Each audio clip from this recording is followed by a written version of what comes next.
From Washington, this is VOA News.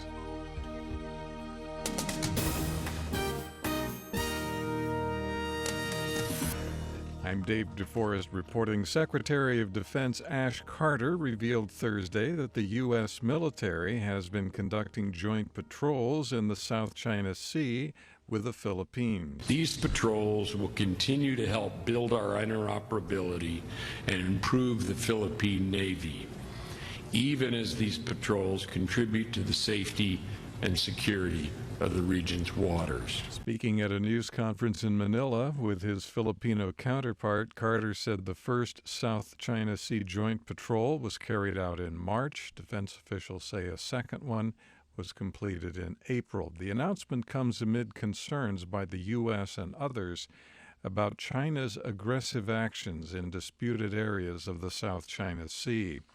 Speaking Thursday during his annual television call-in show, Russian President Vladimir Putin suggested the United States has what he called imperial ambitions.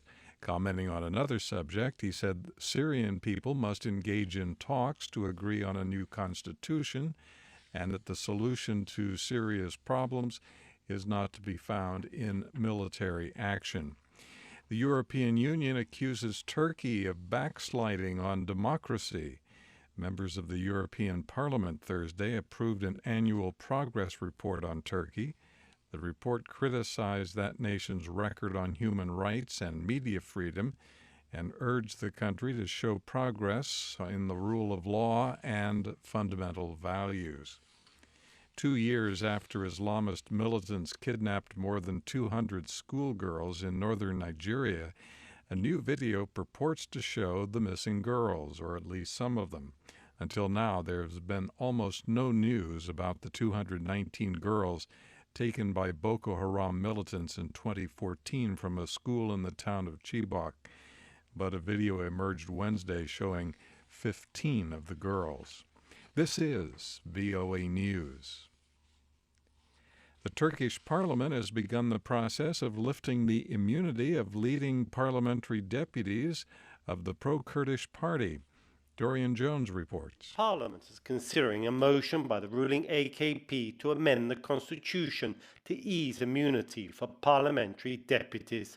The move is widely seen as aimed at the pro-Kurdish HDP, with its leading members facing charges of supporting terrorism. Prime Minister Ahmet Davutoglu said opposition parties have an obligation to support the move in the battle against terrorism. The reform is expected to easily pass in Parliament, with the main opposition Republican People's Party supporting it. Dorian Jones, Istanbul.